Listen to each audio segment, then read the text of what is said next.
Қазақ халқының ежелден келе жатқан көне дәстүрінің бірі назарға ілінбей жүргені жасырын емес. Ол құсбегілік өнері. Көшпелі қазақ аңға құс, майтазы салып, күн көріс қамын жасаған. Қазақтың асыл дәстүрін, мәдениетін дамытуда бұл өнердің маңызды рөлін атқарғаны белгілі. Ал бүгінде қыры мен сырын екінің бірі игеріп кете алмайтын бұл өнер жайлы біз не білеміз? Әуелі құсбегі деген кім? Соған тоқталайық. Құсбегі қыран құстардың бабын тауып, оны түрге, текке жіктей алатын, олардың түр тұлғасын ажырата алатын, сүйек бітіміне, қанатына қарап, құсты сынай білетін, олардың мінез құлқын, жасын, ерекшеліктерін айыра білетін адам. Ал осы тұста бүркітші деген кім деген сұрақ тууы мүмкін.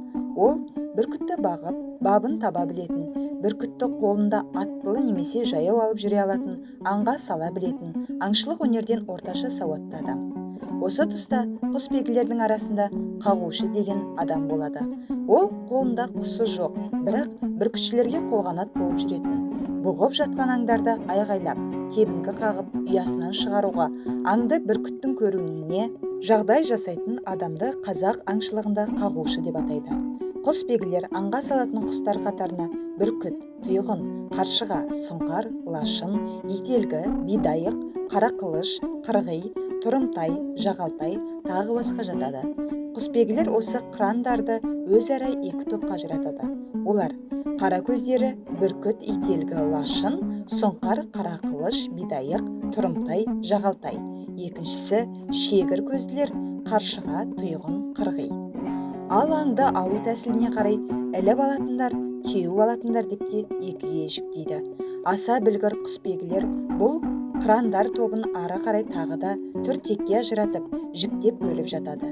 Кейбір құсбегілер бүркіттің өзін жеке бір теккеге жатқызады. Бұдан ары қарай қыран құстар тұқымына қарай өз ішінен жеке-жеке түрге жіктеліп кетеді.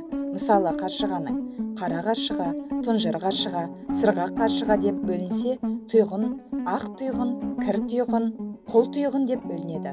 Осы қыран құстардың әр қайсысының түр тұлғасын жаңылмай ажыратып, тілсіз тіршілік иесімен тілдесіп, қырандарды айтқанына көндіріп, айдағанына жүргізе білген адамдар қазақ халқының тарихында бұрыннан болған. Арыға ұзамай Найман ішінде өткен Тіней құсбегінің даңқы аңызға айналған. Ұлы жүздің Жалайыр руынан шыққан Шора деген адамның құсбегілік даңқы бүкіл қазаққа жайылған.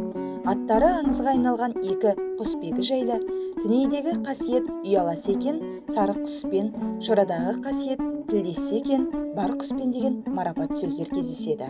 Қазақ халқының тектілігін, жігіттерінің серлігі мен жүректілігін танытатын бұл өнер аса білгірлік пен мықтылық, қырандай қырағылықты талап етеді.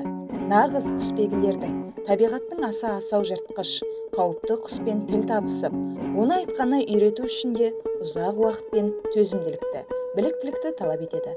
Жаратылысынан жабайы, жыртқыш болып жаралған қыран құсты шошытып, үркітіп алмай байланысуы аса маңызға ие. Құсбегілер алғашында жағымды дыбыспен ақырын үн қатудан шақшиып, тесіле қарамай, жылы қараудан бастайтын көрінеді. Себебі адам дыбысы мен адам көзінен қорықпайтын хайуан болмайды. Осыны ескере отырып, құсбегілер қалай болғанда да өзінің зиянсыз екенін құсқа сезіндіру қажет ақ.